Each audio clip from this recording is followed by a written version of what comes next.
Yo, what's shaking, everybody? Welcome back to another edition of the Orange Bloods Modcast.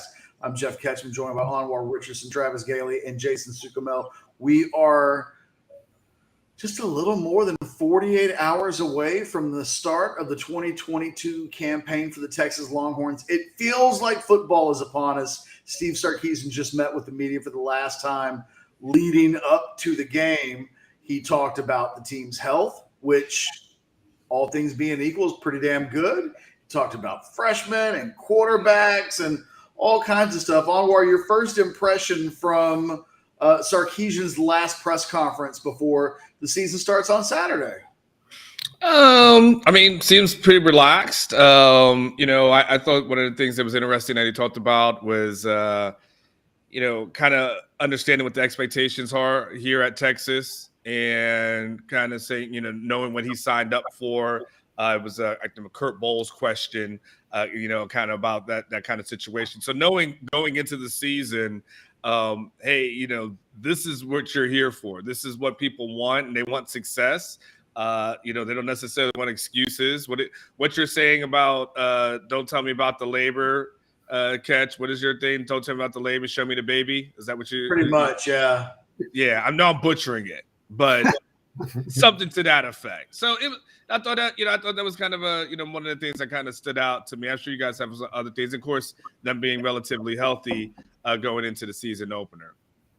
Jason, was there anything you were looking going into that? The injury information is good stuff because outside of Alfred Collins, it sounds like Roschon Johnson is good to go. He didn't specifically mention Roschon as being on a pitch count or that they might want to save him up for anything. It basically sounded like the entire team save Alfred Collins and the two guys, Junior Angelout and Isaiah Nayor, who were both out for the season. Outside of that, they're in pretty good shape. He talked about the freshman offensive lineman a little bit, and I thought there was some interesting stuff there. Anything that piqued your interest more than anything else? A couple things. There's a question in the chat. How long is Collins going to be out from Ben G? He actually practiced today, Sark said. So it sounds like he could play this week if they really needed him. He's not going to, Ben, but it sounds like he'll be ready for Alabama next week if necessary, barring any setbacks. When you asked that first question, Almar Catch, what stood out or what was his impressions, he literally almost took the words out of my mouth. Seemed pretty calm. Sark seemed pretty calm and ready to go and excited to get out there. I thought the offensive line questions, that's one that I kind of had in my mind, was interesting. He talked about Kelvin Banks, raved about him, really raved about Cole Hudson. DJ Campbell, spoke highly of DJ, but it sounds like DJ's got a little bit more work to do. He's a little more up and down. So, and even talked about Cam Williams as well and what he brings to the table. But, Cole Hudson, listen, we don't have a depth chart. He talked about that too. He said y'all are making a big deal out of nothing there, but whatever. But it sounds like certainly Kelvin Banks, as we expected, and Cole Hudson are going to be starting. So you're going to have two freshman starters. I thought the offensive line talk was pretty interesting. And for one, I'm interested to see how both those guys are going to do game one. Yeah, we'll get back into the offense. By the way, Jason. Oh, I just want to say when he made the comment, a big deal out of stuff, I was like, look at Texas. They made a big deal chart. Okay. So yes, the little things that you do at Texas will be the big things and become national headlines. He did, and Almar, he said, I didn't take a poll to see how many coaches did and did not release depth charts. I would be curious. I'm not going to take the time to go through everybody's game notes, but I would guess probably 80 to 90% did release game charts. But he also said he didn't release one for this week because they're still working through some things on special teams, and he wanted to keep guys hungry. But it didn't sound like he ruled out the possibility of maybe having a depth chart moving forward. He specifically said he didn't do one for week one. So we'll see. Maybe they start putting them out next week. It should be noted that the entire Big 12, save for Texas, released depth charts this week. And one of the only coaches that didn't release a depth chart by Monday was Lincoln Riley, and apparently he released his last night. So it is nothing. At the end of the day, Jason, you and I have covered 50 seasons combined, 25 apiece Basically, no season's ever been remembered for the depth chart ever. It's And never. People bitch because there's too many ands or ors on there, so it's I mean, it really isn't that big of a deal. But on a week when there still hasn't been any football play, we will note just about everything that needs to be noted. Travis, before we kind of open it up and get into the big picture conversation of week one in college football, we are going live today right after the press conference. So I'll ask you the same question that I've asked everybody else so far, which is big impression from the last press conference. Anything stick out? Yeah, kind of like Jason, I thought the answer about the offensive line stuck out. First off, the way he was talking about Banks, I mean, it sounds clear. He is the clear-cut guy. There's really no questions about him. My expectation levels for Banks just continue to get higher and higher each week, even though we haven't seen him yet. The other thing that stuck out to me was the fact that the other freshman he talked about, he was talking about flashes, but needing to see consistency. And I think that's going to be kind of the theme of this year for this team on the offensive line and at quarterback. There's going to be a lot of good that I think we'll see. It's just how consistent can they do it? Can they stack good after good after good after good, or is it, more downs than we want to see? And the final thing that really I found interesting was talking about scripting the first 20 plays, which, I mean, we've known he does that. So that's not surprising. I just, I thought it was interesting how much thought he's given that and that he was picking Bill Walsh's brain on it years ago. And that's where he gets it from. So I don't have any takeaway from it. I just found it interesting. I thought the offensive line stuff, guys, was interesting because he kind of answered the question in order, I thought, of their place on the totem pole, right? So he starts out with Kelvin Banks. And to be fair, the question was asked in a way that it was like, talk about Kelvin Banks, DJ Campbell, Hudson. And he talks about Banks first. And I think, Travis, you're right. There seems to be Banks is on a tier. And then whether or not that means he plays more snaps than anybody else, it just feels like they think of him on a different tier right now. DJ Campbell, he stressed, we see the upside of him every day, basically. He will flash, and you can see what he can become, but there's a consistency issue. Kind of talked about Hudson the same way, although you did kind of get the impression that maybe Hudson's a little bit ahead of DJ Campbell. And then that was the end of the question. Nobody else asked. The question didn't include, can you go through the rest of the guys? I thought it was interesting that he brought up Cam Williams right away to say, we're seeing good things from him. He mentions Malik Agbo as kind of the fifth guy. And then he didn't bring up NATO and he didn't bring up Connor Robertson. And sometimes, you can say as much in not saying something that he brought up NATO. No, he didn't bring up NATO. I'm sorry, Ketchum. Yeah, he didn't bring up NATO. There were only two of the group that he didn't talk about. And in my mind, I thought, okay, well, that gives us, I think, an idea, a platform for where Saturday begins with the offensive line and the young players. I think you can expect to see Banks really early. He didn't Anwar, like, at the end of the day, we still don't definitively know what the offensive line is going to be on Saturday. I mean, I think we know, but we don't definitely know, and it's probably a byproduct of the depth chart, but he certainly walked us through where his mindset is with those guys. Yeah, I mean, we'll have a depth chart by 7:05. At least the starters, and probably by 7:10, we'll 7:30, we'll at least have the two deep at that point. Yeah, I mean, it's clear that Hudson and Banks seem to be the odds-on favorites to be the guys that we're going for, and then they. Thanks. And then, but high praise for some of the other guys that's mentioned, that has been mentioned. DJ, obviously being one of them. Cam, being another one of them. I mean, the real question becomes by the end of the year for me, not almost the start, but by the end, are three freshman offensive linemen starting by the end of the season, by halfway through the season, 3/4 through the season? Do they just go full youth movement? Do they just try to get through the first couple of weeks as best as they can and then say, all right, I think these guys are ready. Let's go ahead and put them in there. It'll be interesting to see which guys are in the bullpen that will be able to walk up at some point. But he seems to be pretty happy with the depth that they have there. And he hasn't really complained about, when he's talked about growing pains in other, areas. And that was kind of related to the Quinn thing. Didn't necessarily mention that too much about how concerned he is about the offensive line in that position group. And when I start thinking about the position groups that he's been worried about, I don't think he's been that worried about O-line. A little bit worried, but probably more worried about some other positions. So it looks like it'll be pretty good for as a talent standpoint up front.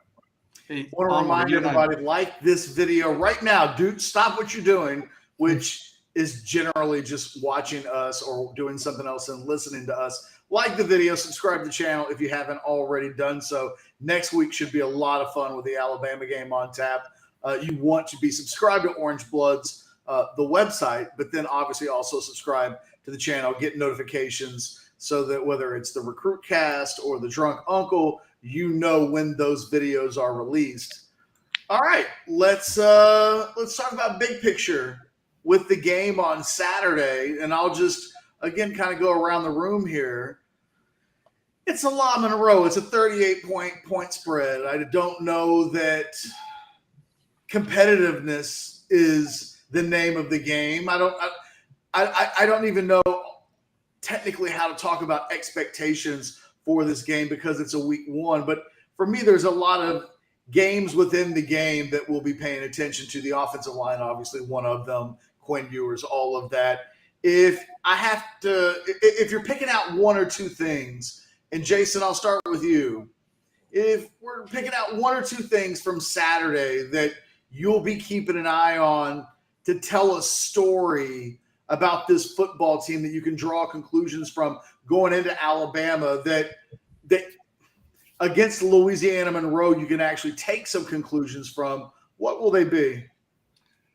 Yeah, I've got three things, and I was going to say, like Anwar and I both said, Sark looks pretty relaxed, and it's pretty easy when you're playing Louisiana Monroe. This is a pretty bad football team, man. I broke down the matchups, and they've got some experience at some positions, but nobody that truly frightens you. Boogie Knight or whatever, is a solid player, but nobody that truly should be scaring Texas on either side of the ball. Three things that I'm going to be looking at, Ketch, to get what I feel like give me a good barometer of this team. Obviously, the play of Quinn Ewers. That's an easy one, right? They're breaking in a lot of new secondary players based on the ULM depth chart. So this sets up as a game where Texas should have success through the air. So I'm looking at Quinn Ewers to see how he plays. Looking at the defense overall, man. I get it. It's Louisiana Monroe, but they do have their quarterbacks returning. They've got some skill players returning. I think their top 4 rushers are all returning or whatever it is from last year, including their quarterback who can run. So I want to see this defense play lights out football against a decent but clearly inferior opponent, excuse me. And then lastly, I think I said this last week or a couple weeks ago, I can't remember, the final score, man. If this is going to be a Texas team that's going to compete for Big 12 championships and who knows, maybe catch lightning in a bottle and play for things even bigger than that, I go back to, it's got to be the type of team that's going to win this game like 60-10. If this game is 38-20 or something like that, that's a bad sign for Texas going into Alabama and beyond. I think you can tell a lot more from week one, maybe sometimes than people realize. So I'll be curious to see what the final score of this one is. And if this is going to be a great Texas team, they need to blow the doors out. 38-point spread, they need to probably cover that by 50 almost. Otherwise, if this is a 20-point ball game, I think this is a Texas team that, okay, they're going to be in some dogfights all year. So a few things I'll be watching that maybe give me a good handle on this team moving forward. Travis, same question. It's hard to quantify, but I think I'm just looking. I just want to see if this team looks crisp. You know what I mean? It's one of those like the Supreme Court pornography thing. It's hard to define, but you know it when you see it. I really want to see this team just come out and I don't care about the score as much. I don't care if they cover. I'm not betting on the game, but I just want to see, do they look sharp? Do the players seem to know what they're doing? Even the young guys, do they look like they're stepping up? If they come out of this game and I'm saying, okay, yeah, this team looks like it has it, then I'll be happy. But if I am looking at individual players, the first guy I'm going to look at is Christian Jones, because we're just got through talking about the offensive linemen. If there's going to end up being 3 starters, freshman starters on the O-line, and it's not because of injury, Christian Jones feels like the guy who's going to be, the most susceptible to being pulled just for Cam Williams alone. So I want to see, there's been Sarkey, I think, mentioned today how impressed he was with Jones. I want to see it because we saw what he looked like last season. Is he better on the right side than he was the left? The other 2 guys I'm really interested in is Jatavian Sanders. How the heck are they going to work him into this offense? Because there's so many weapons. I really want to see how they utilize the tight ends, especially Sanders. And finally, I just want to see Ethan Burke play. I just want to see what does this young pup look like. I don't think we can count on him for a lot this season, but it'd be nice to see him going up against what is a very bad Louisiana Monroe team offensive line. So, I want to see what he looks like. Anwar, nobody's mentioned Quinn Ewers, and there's a part of me that wonders. Jason did. Yeah, Jason did. Jason did. Oh, I wasn't. But I avoided it just for that reason. Is it? I was just going to ask Anwar, is it as simple as that for you with this? No. No. This for me is like a fantasy football draft where I had the player that I wanted and it just fell to me. And like, I'm really excited to hit the button right now to talk about my 3 aspects. So the first thing for me, as far as my 3 aspects are concerned, the first one, for out the gate, I got to see a pass rush. These 3 aspects I'm going to determine if there's going to be a long season or not. I need to see a pass rush against this team that we don't believe will be on the quality of any other team that Texas will play this season. So all the stuff that we've heard about the Marvion coming off the edge, Byron Murphy in the middle, the resurgence of Keandre Colborn, like all these narratives that we've heard before, I need to see it. I need to see those guys getting after the quarterback. I need to see some aggressiveness. I need to know that they can affect the quarterback because, by the way, next week you will have to be able to do that. So if you can't do it against Louisiana Monroe, you can cancel Christmas as far as next week is concerned. The second thing for me is going to be pass pro. I got to see the pass protection. I looked it up while everyone was talking. Even against Louisiana last year, you were able to tell that this is going to be a problem all year long. They gave up 3 sacks against Louisiana last year in the season opener and 3 quarterback hurries in the season opener. And that ended up being the theme. Once that happened, then Arkansas happened the following week, and it just steamrolled after that. So there has to be some sort of pass protection, especially knowing, again, what lies ahead. Not only, in the throughout the season, but of course, Alabama the following week. And the third one is real simple for me because it's a game of margins, and especially in 50-50 games. I need to see what the kickers are going to do. I will stay on this. If Bert Auburn is the kicker and Will Stone is going to be the kickoff person, which Sarkisian has kind of alluded to. I need to see what those guys can do. Jason was jotting the kicking in one of the practices that we watched. It wasn't good. It wasn't really good from either person from what we consider to be makeable distances for a kicker.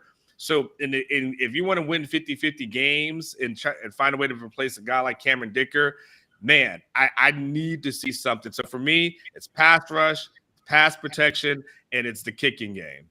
Anwar, the kicker who is leading for the field goal kicking race, missed 2 out of 3 that day. So Bert Auburn, he's the guy that Sark alluded to, maybe the starter. Now, he did say today they were still sorting through some depth chart things with special teams, so maybe it's related to the kickers. But that's a great point, Anwar, man. If this team's going to find itself in close games, which I think we all probably agree they're going to be in a lot of close games, hey, a missed field goal or two can be the difference in, 9-3 and 6-6. So good point to watch the kicking game this weekend.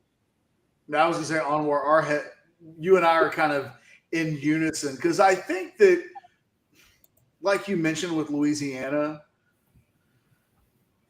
the areas of the team that struggle, if they struggle on Saturday against Louisiana Monroe, you'll be able to see that a little bit on Saturday. Consistency. I mentioned on my show on Tuesday night, I'd like to see a team that looks well prepared.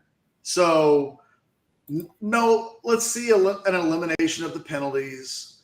Let's see them just look crisp because they're playing Alabama next week. And if this is a team that shows up and it's constantly 2 steps forward, maybe 3 steps back, then 5 steps forward, then 1 step back, it'll give you a little bit of an idea that this is still a team trying to work out some kinks.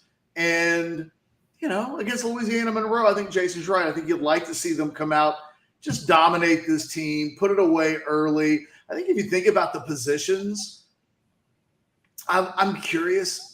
This is like really on some level trivial stuff. But at some point this game, I expect to be one-sided. I want to see the running back snap allocation and does Jaden Blue sneak in front of some of these older guys, or is as simple as Roshan Johnson and then we see Keelan Robinson and then we see either Jonathan Brooks or Jaden Blue? I want to see the wide receiver rotation.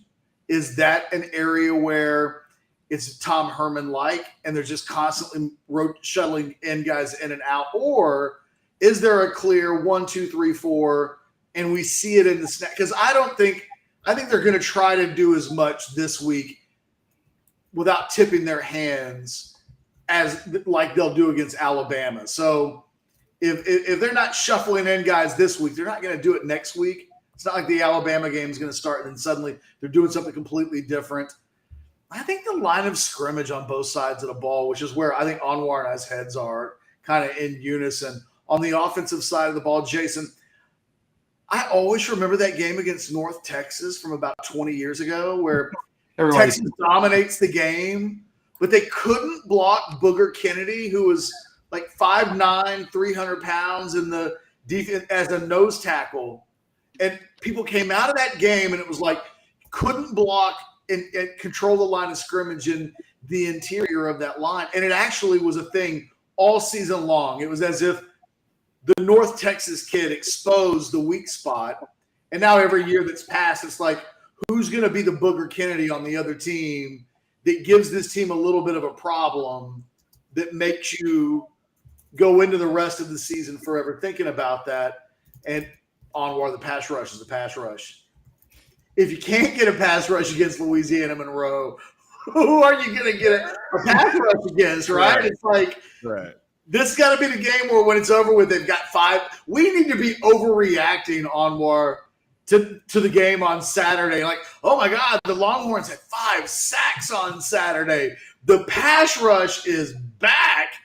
If we don't do that, it does feel like, I don't want to say it's an uh-oh moment, right? Because I don't want to make too much out of the season opener and a game against Louisiana Monroe, but this has got to be a game where you flex a little bit in that area. Does it matter? Sorry to jump in, but does it matter that their quarterback is a running quarterback? I mean, that's going to mitigate some of the pass rush, right? He's not. If you're making him run for his life, then you can feel good about your pass rush. I'm just saying it may make you not come out with 5 sacks. This team sucks, man. Louisiana Monroe sucks. Their passing game sucks. Their starting quarterback had a sub 130 ranking last year, which is Tyrone Swoops at his worst kind of level.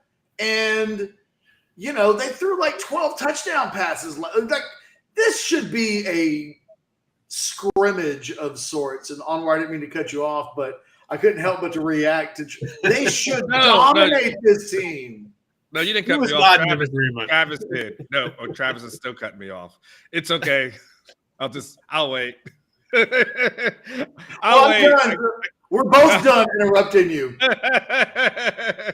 I guess the name of Anwar just doesn't mean anything. No, what the thing is, Ketch, I think for us, as far as the season opener is concerned, Ketch and I talked about this. I think everyone else would agree.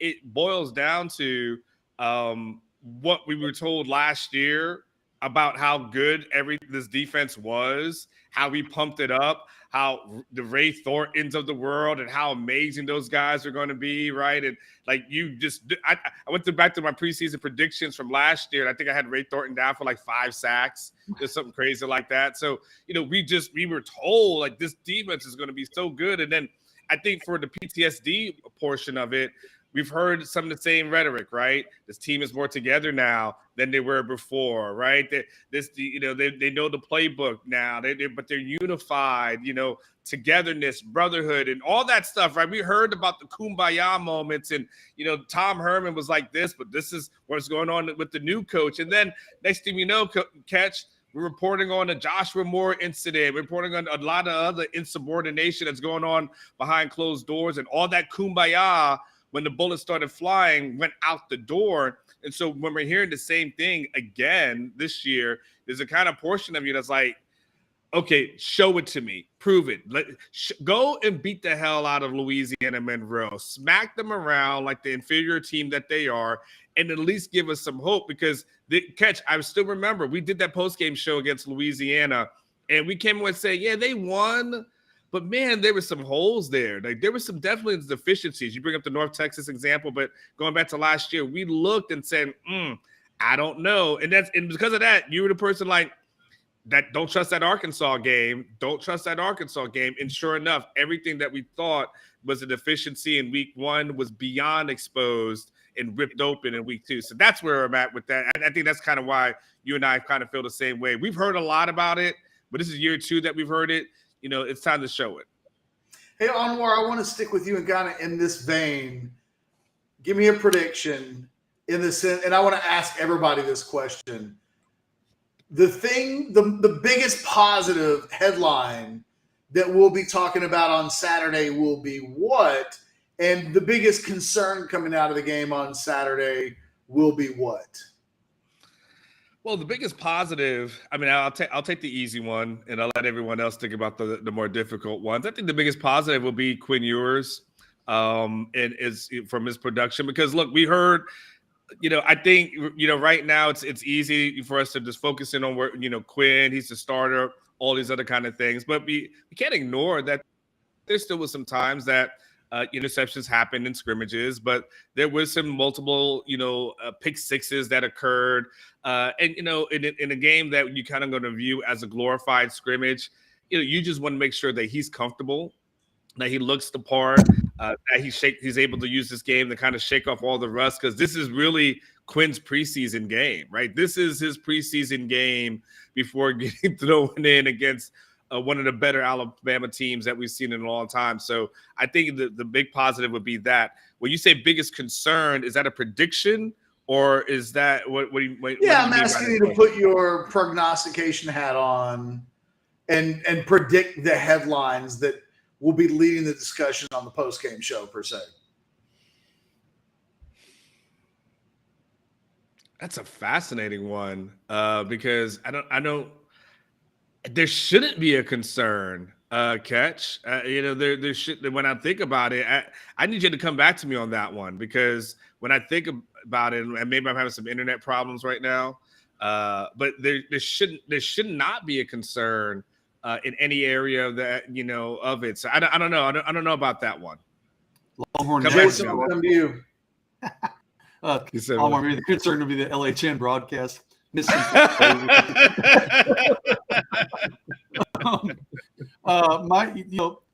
I would say Quinn Ewers. That would probably be my first choice. But the biggest positive, I do think he's going to put up big numbers just in breaking down this game. If Texas wants to throw the ball around at will, I think they can. But I think biggest positive, it's a defensive line for Louisiana Monroe that has some experience. But I just think this offensive line, man, I think it has a chance to to be better than people are expecting early. I mean, everybody expects it to get better as the year goes on, right? Because you're playing young players in a lot of spots. But I think they're going to play pretty well from week one. I don't know why necessarily. I just have a lot of faith in those young dudes. So I think we'll be talking about the offensive line. And two concerns, I would say, I'll go back to the kicking game. You guys are going to be like, oh, hell. I think the pass rush, man, I've got to see it before I believe it, that Texas is going to – and this is against a bad offensive line for Louisiana Monroe. But I don't know that pass rush is going to be as dominant as it should be. You guys know me, man. I'm like, you got to show me before I'm going to fully buy in. So I'm still very skeptical of the pass rush because the things we're hearing out of practices and scrimmages are the same things we heard last year. And then none of that came to fruition in games. So I'll go with the pass rush as a bit of a concern coming out of this game. Travis, batter up. I'll go as far as positives. I'll go a little more specific and say, I think Texas coming out of this game will be saying Texas has found its left tackle, and any positive or negative that comes out of this game. Let me just preface that it's all with a grain of salt because it's Louisiana Monroe. So, I don't think we can read too much into whatever happens on Saturday, but I think Texas has found its left tackle of the future, and I think that's one of the positives that we'll be thinking about. I really think we'll be thinking that after Alabama, but I'm getting way ahead of myself and probably way too much Kool-Aid there. The negative, I'm still worried about the linebacker core. I'm really interested to watch Tucker Dorsey talk. I'm curious to see, but in general, I don't know what to expect out of this linebacker core, which is the same basic linebacker core as last season. Have they really improved? I mean, we're hearing a lot about Jalen Ford. Everyone's talking about Demo off the edge, and Tucker Dorsey's getting some praise, but I don't know. That's one I will be watching, and I think we could be coming out of that saying these guys still have some work to do. So that's my guess, but we'll see. It's interesting. Last year, I can remember one of the things I wrote after the season opener was that Hudson Card's performance, which was 14 of 21 for 224 yards and 2 touchdowns, kind of modest numbers. They still represented the best debut performance, not by any quarterback in the season opener, but by any quarterback that was making their first start of their career in a season opener. So you go back and just look through all the quarterbacks. It's a harder job and a harder thing to do than I think most people realize. And yet there's a part of me that thinks the expectations for Quinn Ewers, and Anwar, I'll come to you on this, 14 of 21 for 224 and 2 touchdowns. I feel like if Quinn did that on Saturday, there might be an overreact. Orange Bloods could melt down if he only throws for 224 yards and 2 touchdowns. Should we be programming everybody in advance to not be heaping too much on Quinn Ewers in week 1, good or bad? Everybody kind of chill with Quinn, or look, he's the former number 1 quarterback in the country. The expectations are sky high for him, and that's just the way that it is. And we'll whatever happens is whatever happens. It's just funny to me to look at those Hudson Card numbers and think they're pretty modest. But in reality, if you go back 25 years, they're probably better than most quarterbacks did in their debut performance. And obviously the Longhorns have a quarterback making their debut performance on Saturday with Quinn Ewers. I guess let me answer a question with a question. Which is worse, him having modest numbers or him throwing for like 380 something for 4 touchdowns and everybody's ready to like anoint him as the next Heisman winner? Like, you know what I'm saying? Like if he throws for 425 and 4 touchdowns and rushes for 1, like which is worse? I want to answer a question with a question before I get to yours. I think the overreaction negatively is worse because historically, like, let this guy come out and settle in a little bit. I don't know that expecting 300 yards and say 3 touchdowns is healthy, if it happens and everybody starts to overreact, I think you can tell people to calm down a little bit. It's hard to tell people not to overreact once the overreaction starts in the negative way. I mean, I feel like you can somewhat control the positive overreactions. That historically, the negative ones, just get the hell out of the way or they'll overtake you too. Catch, I know you did last season. I'm kind of curious now. What was Bouchel's number in that Notre Dame game? Because wasn't that his first start? Mm-hmm. Was that right? Yeah. Now, Bouchel's numbers, we pull it. I think I went by quarterback ranking, right, so let me pull that up. I actually have the box score here in front of me. Let me go. Bouchel is 16 of 26 for 280, 2 touchdowns, and a pick. So pretty similar to what Hudson Card did a year ago. The difference being that Hudson Card didn't turn the ball over and Bouchel had the interception. Interesting. If it is modest numbers, so to answer your question, I on my end, over the last several weeks have been kind of the whole pumping the brakes on the Quinn thing. Not because I don't think he's good or won't be good or anything to that effect, just because I've used the Shane Bouchel. I've used the Sam Ehlinger example as well, that, hey, guys in their first years, it's just, you got to give them some time to grow. And even if he is a 5-star, and I understand how great that is. And, again, I know there's certain guys that come in, catch and do, great jobs as 5 stars. And we see that happen in Oklahoma, when a guy gets benched and another guy comes off the bench and they're a 5-star, so on and so forth. But, for me, I'm not ready to say that this guy is going to be, all Big 12 team at this moment. Not saying I don't think he has the capability or possibility, but I'm just, there's a lot of things that he has to work through. Again, first starts, there's going to be a lot of firsts. There's going to be the first start. He's going to play Alabama in week 2. How do you rebound against a tough team like UTSA on the road versus Lubbock? Then the Texas OU. Like, what is all that? Like, there's going to be a lot of firsts for him. It's going to be a lot of firsts for these offensive linemen.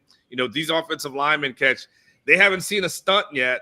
They haven't seen that tricky stunt where all of a sudden the guys are coming from all kinds of misdirections, and then how do they communicate and get on the same page, and then Quinn has to react to that. There's a lot of things that I think they're going to be growing pains. Sarkisian has talked about the growing pains. He's made that pretty clear and pretty obvious. And, he's not talking about winning a Big 12 championship or competing for one. So because of that, I would just say I'm conservative with Quinn. If he struggles a little bit, it won't be the end of the world for me, just because I know he's young and growing and developing. The Bouchel numbers were a little surprising, weren't they? You were thinking they scored 50. Bouchel must have done crazy. Catch of his 280, 140 were on 2 completions. Get out. Are you serious? Yes. He had a 72-yarder to John Burt, a 68-yarder to Gerard Hurd. I disagree. 5-star prospect Anwar playing in a Steve Sarkisian offense. Who was the OC for? Would that have been what's his face? That got Sean Watson. Yeah, was that Watson? Yeah. Sean Watson, right? Yeah. So you're in a Steve Sarkisian-led offense versus Sean Watson. You've got better weapons. I mean, John Burt, Gerard Hurd, Jake Oliver, Ja'Cory Warwick were the receivers in that game. So if he doesn't play better than Shane Bouchel did against Notre Dame, and I get it, it's Notre Dame versus Louisiana Monroe, but I think there's reason for concern if Quinn Ewers doesn't. So what's your stat line, Jason? What's your stat line for him? I'll be shocked if he doesn't go over 300, close to 350, maybe even Anwar. I don't know. I mean, I don't know how many throws he'll have because they'll run the ball effectively too. But I mean, I could see him being, 22 of 30 for 300 plus with 3 touchdowns. I think that's a very which would be the greatest opening day performance. That would be great if you're a Texas fan and that happens. If he mixes in an interception or 2, then it won't be. But if he plays those numbers with a clean brand of football, yeah, then statistically, per your study, Catch, that probably would be the best, I guess, right? Travis, it'll be interesting to see. Look, there's part of me that thinks one of the things we'll talk That about. might have been Sterling Gilbert. Someone said It was Sterling Gilbert. Yeah, Okay. yeah, that Okay, was. And by the way, that stat line from Shane Buechele makes it all the more ridiculous that the announcers came out with that's where Texas is back started, which is nobody wants to hear that this Saturday. I don't know that anybody wants to hear that ever again, period. I feel like if Texas ever wins a national championship and the quarterback says we're back, it just means the next season is going to go to hell in a handbasket. Like, just don't, if at all costs. But I think there's a chance that you think about the skill guys on this offense, right? So you've got Xavier Worthy. I'd be shocked if he's not 100+ yards and at least one touchdown. I think Jordan Whittington could be a guy that not a lot of us are talking about. When I say us, I just mean people discussing Texas football. Nobody is going into this game saying, Whittington could have 100+ yards and a touchdown or two. He could, though. I mean, he's got that type of ability. I want to see them incorporate Tyreek Milton into the offense. And so suddenly it's like, okay, you've got these big playmakers. Then you've got the running game. And it wouldn't surprise anybody if I said Bijan goes for 200 yards on 15 carries or something ridiculous, right. And then is out after the first half. But you could see them go with a running game and run the ball, 60 times in this game because it's a season opener, because they do want to, I think, be able to run the football and let that be the bread and butter of their offense as much as anything going into Alabama. It really comes down to controlling the line of scrimmage. It'll be interesting to see how flashy Texas looks on offense. If their playmakers are just so much better than Louisiana Monroe that they can't help but to make these explosive plays, or is this a little more methodical of a game in a season opener where – because, Travis, you asked about Jatavian Sanders. Right.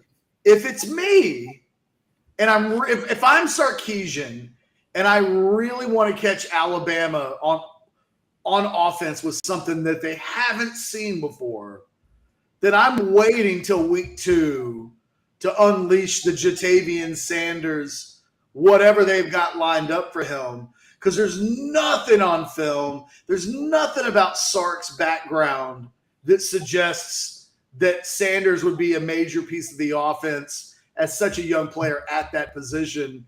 So a lot of this week 1 offense for me is, what are they going to elect to do against – because I think they're going to be able to do whatever the hell they want to. So what is it that they'll actually want to do going into the Alabama game?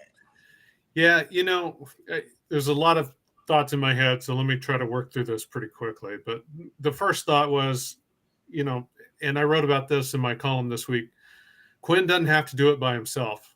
There is so much talent, especially on the outside and at the skill position players, that hell, he could get over 300 yards passing just from a couple of dump offs to Worthy and Bijan on a wheel route, or you know what I mean? Like, those guys could end up taking 80 yards in a flash. And next thing you know, yours' stat line is the best first starting quarterback stat line ever. And that still may not tell us much because this team, ULM, is so bad. I do think, Sark's talked a bunch about he likes to put stuff on the film to make other teams scheme against it and game plan against it and try and work on multiple different things when they're preparing for Texas. So I don't know. I expect we're going to be run heavy, though, just because of the blowout nature that could come from this. It better be a blowout. But I also think he's going to give Quinn chances to go deep early and often, because that's such a key part of Sark's offense. He's got to have the deep ball that opens up the running game, which he really wants. It opens up the underneath routes for someone like Jatavian, who they may need in Alabama just because Quinn may be running for his life, and everyone knows a tight end is the best, a new quarterback's best friend, because that dump-off valve is usually there. So I think I think Ewers is going to get a shot. I think we're going to see a very run-heavy offense, but I think we're going to see some deep balls just to get Ewers into the game, just to get him flowing, just to get that on tape for Alabama to be looking at, so maybe they don't crowd the offensive line as much. That's kind of where my head's at going into this game about what this offense will look like. I will just say real quickly before I go on to Jay's comment, I kind of disagree with you a little bit, Travis, in the sense that I think they're going to want the ball out of Quinn's hands as quick. And look, Quinn's not a guy right now that's making 4 reads and then he's not going through progressions. Right. He's probably 1 read and then maybe to the second, and then I think they want the ball out of his hands. I see what you're saying because you can go back to the first play of the spring game. And I just wonder how much of that where they're asking the line to hold protection a little bit longer.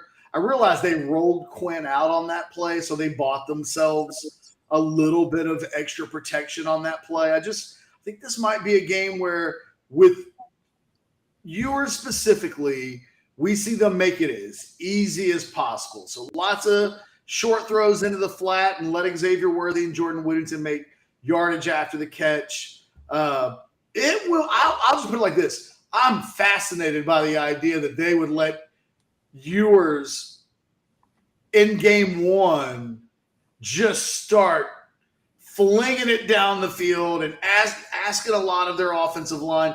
It would be a very gutsy approach. Let me clarify, though. I'm not saying he's going to be flinging it down like 30 deep shots during this game. But I do think, I think he won this job in no small part because of his ability to throw the ball deep. B, I think it's probably one of his strong suits, and it will make him more comfortable by letting him take a shot or 2 down the field.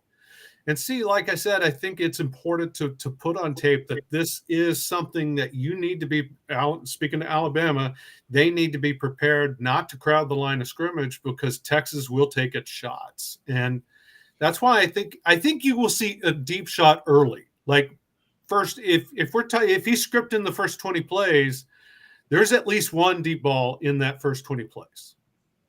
It'll be fun to watch. Again, I'm curious. Don't forget, Casey Payne's played pretty well. So, I mean, I could see him taking a couple shots to Casey downfield. Sure. Let's see what kind of kid gloves they play with their starting quarterback. There's the talk of press conferences, and then there's the preparation of what they've actually seen from their guys. I weirdly think Quinn, my experience of him in high school was that his deep ball wasn't great. So we'll see. I keep thinking about that video that went online about a month ago, maybe not even a month ago, a couple of weeks ago, of Xavier Worthy and all the throws that Texas quarterbacks missed last year when he was mostly wide open. I wonder if they've got a connection in place. The 2 guys live together, so if there's a guy that you would think Quinn Ewers has a connection with, it would be Xavier Worthy. And if they do, then I think you're more right than wrong, Travis. Like that, if they really have got that connection going, why wouldn't you at least throw the ball downfield to some degree with him? And I watched Casey Thompson's deep balls last Saturday and was reminded about why he's in Nebraska now and not still at UT. Hey, Anwar, we would need our free lunch from Alex at this point, right? He's supposed to buy the OB staff lunch. So you guys have been doing this for so many years. Like I'm honestly, like Ketch and I will treat ourselves to lunch at this point because you guys refuse. Alex is not paying that bill. There's no way. Alex has been holding out all this hope, like, no, it's going to turn. It's going to turn. Well, first off, it was supposed to have turned like 2 years ago. So he's lost that bet. We just need everybody to vote so he'll finally pay up. And we all win. He was a quarterback of a 5-7 team. So, at that point,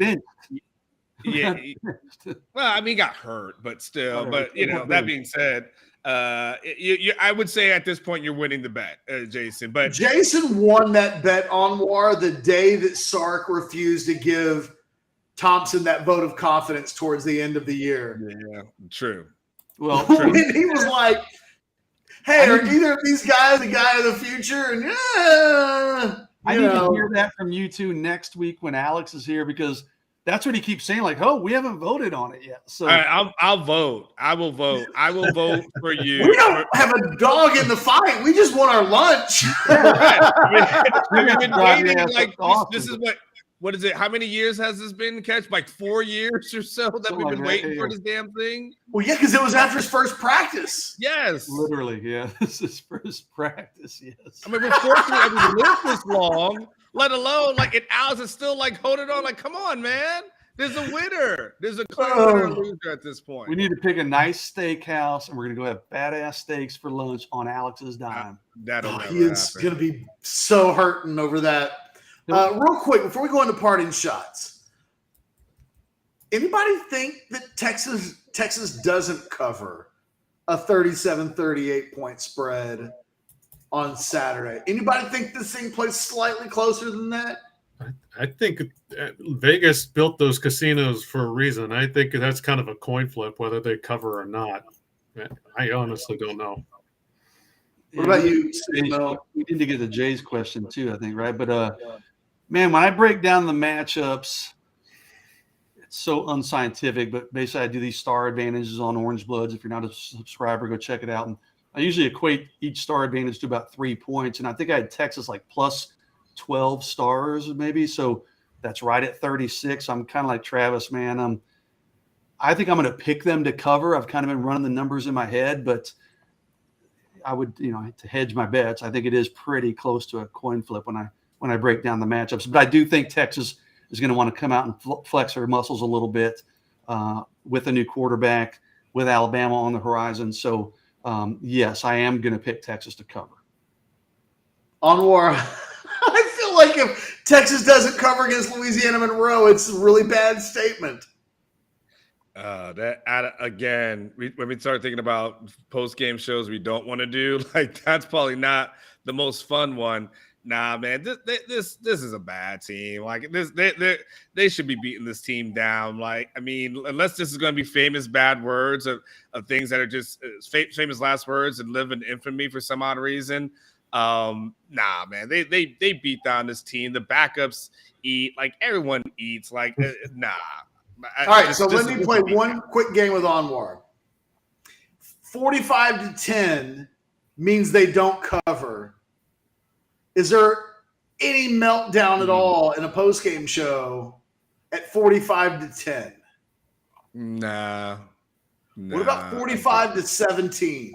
Well, here's the question. It all depends on how it looks like. 17 is a little dicey, but it all depends on how it looks like. Like, are we talking about like a late thing in the fourth quarter? Their ones versus like the threes and the fours or something to that effect. Like, it all depends. Now, if you start talking 45 and it's in the 20s, now I think there's a meltdown coming. Yeah, I don't even want to think about 45-24. Like, that's still 3 touchdowns. And said Saturday night at midnight, it'll be beer 30. And people will be like, fuck, put Patterson in. Okay. Had problems. I'm trying to pretend like I didn't even think about that because, whoo, boy. And I'm not talking trash touchdowns either. I'm talking like fourth quarter, Ewers is still in the game because it's relatively close. Maybe that's the $1 million question. When does Hudson Card actually play on Saturday? Anybody want to take a gander at that one? Fourth quarter. I think Quinn gets 3 full quarters. This is first start, man. You can't pull him early in the third quarter. That sounds right to me. Yeah. He may even play. Is it bad if he plays until there's 5 minutes left in the game? No, I don't think so. Get him as many reps as possible. Yeah. I don't know that I would love to see him out there with 5 minutes left in the game if they've already covered the spread. I mean, how much injury risk do you want to put him through the week before he's really needed? I mean, if he's going up against Louisiana Monroe in the fourth quarter, is that really worth it? I don't know. Probably not. But he does need as many reps as possible that you can probably squeeze into the third quarter. It just occurred to me. next week we're talking about Alabama. And I feel like next week everybody in the chat is going to be like, you guys are being too negative. I'm just in my head thinking about the Alabama game and the fact that it's crazy to think that that thing is a mere really 72 hours away. We turn our attention towards what will be what do you think, Jason, biggest non-conference game since Ohio State came to town? It'd be the first time number one has come to town since 2006. I would, off the top of my head. Is that right? Well, I was going to say biggest one I can think of was when Texas went up to Columbus. So, yeah, that was 2005. I mean, the next year was a 1 versus 2 battle in Austin, and that certainly there hasn't been a game that big. Let's go into parting shots and wrap this bad boy up. Travis, I'll let you go first today.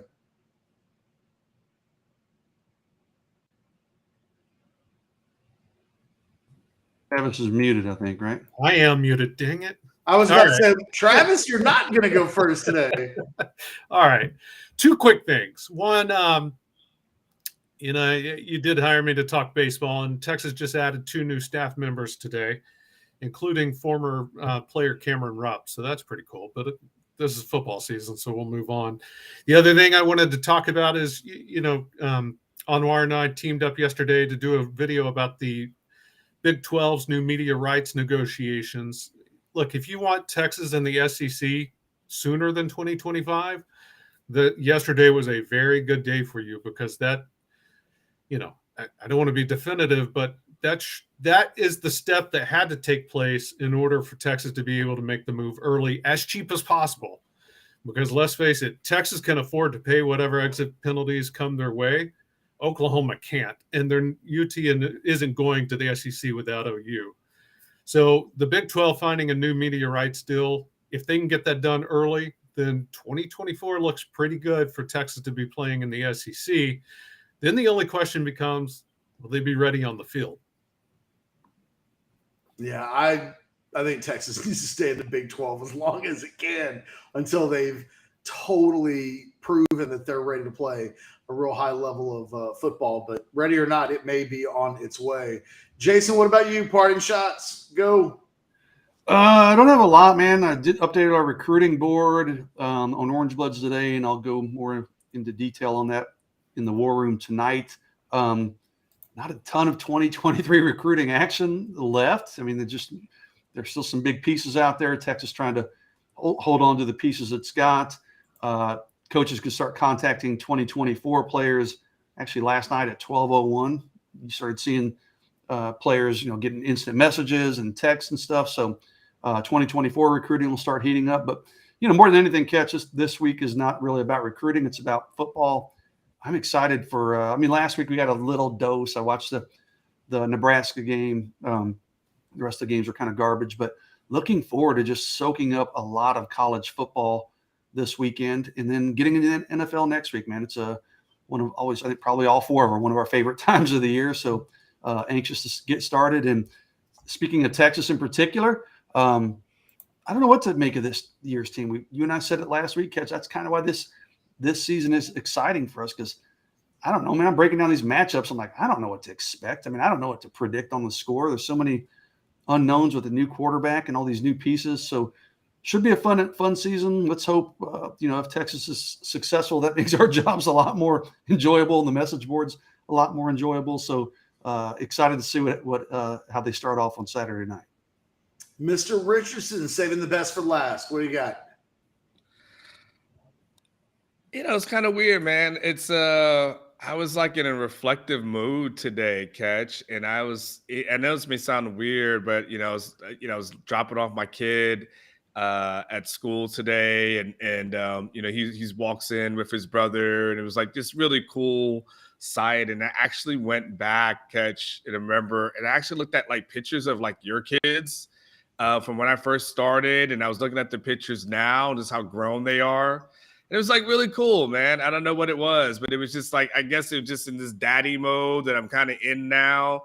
And I was just looking back and I was like, man, look how grown up those kids are. Look how big they are. I mean, both both of your kids, to be quite honest with you. You got the cute kid with the glasses, the girl's super cute. And I don't know, just being happy and reflective of all the things that we're going to get ready to start doing. I was just really enjoying some parenting moments and some reflective moments. So I don't know. That's not really a parting shot other than it's a parting shot? Yeah, other than that happened. That's all. It just means that my parting shot of talking about Oklahoma State's game tonight loses a little bit of steam. It's like, oh no, not exactly the right time. I will just say real quick, it's not much of a parting shot, and really on the back heels of that, it seems misplaced. But Oklahoma State opens up with Central Michigan tonight.